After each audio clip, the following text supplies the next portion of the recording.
Online gaming कंपनियों को बड़ा झटका लगा है। झटका ये लगा है कि सुप्रीम कोर्ट ने ऑनलाइन गेमिंग पर 28% जीएसटी को बरकरार रखा है। जी हाँ, डेल्टा कॉर्प सहित कई सारी जो ऑनलाइन गेमिंग कंपनियां हैं उन्होंने सुप्रीम कोर्ट का दरवाज़ा खटखटाया था कि जीएसटी में राहत मिले, लेकिन सुप्रीम कोर्ट ने 28% जीएसटी बरकरार रखा है। इस खबर पर डिटेल जानकारी के साथ जी मीडिया संवाददाता अरविंद सिंह हमारे साथ जुड़ रहे हैं। अरविंद, बताएं और क्या कहा सुप्रीम कोर्ट ने ऑनलाइन गेमिंग कंपनियों को लेकर? देखिए, सुप्रीम कोर्ट ने अपने इस फैसले में साफ किया है कि जो ऑनलाइन गेमिंग कंपनियां हैं, कैसीनो हैं या दूसरे जो गेम हैं, उसमें जीएसटी लगेगा।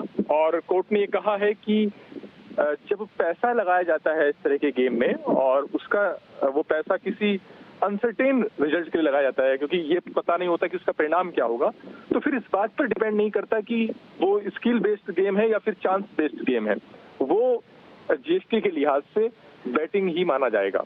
तो यही वजह है कि कोर्ट ने कहा है कि सभी तरह के जो ऑनलाइन गेम है वो जीएसटी के दायरे में आएंगे।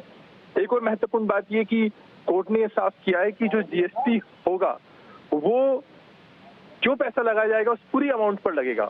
जो ऑनलाइन गेमिंग कंपनियां थी उनका ये कहना था कि जीएसटी सिर्फ उनके कमाई पर लगना चाहिए, लेकिन कोर्ट ने इस दलील को भी खारिज कर दिया और कोर्ट ने कहा कि जितना पैसा लगाया जाएगा वो सारा जितना पैसा स्टेक पर होगा उस पूरे अमाउंट पर जीएसटी लगेगा।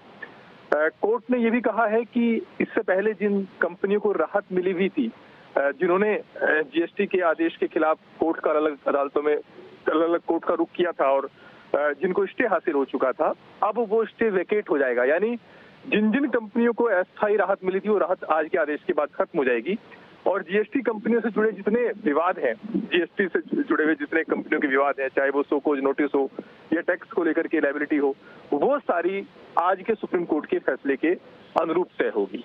यानी एक बड़ा झटका है ऑनलाइन गेमिंग कंपनियों को और सुप्रीम कोर्ट ने साफ कर दिया कि वो जीएसटी के दायरे में आएंगे, भले ही उनका जो गेम है वो स्किल बेस्ड गेम है या फिर चांस बेस्ड गेम है। बिल्कुल। तो ये बहुत महत्वपूर्ण खबर। बहुत शुक्रिया अरविंद आपका इस पूरी जानकारी के लिए।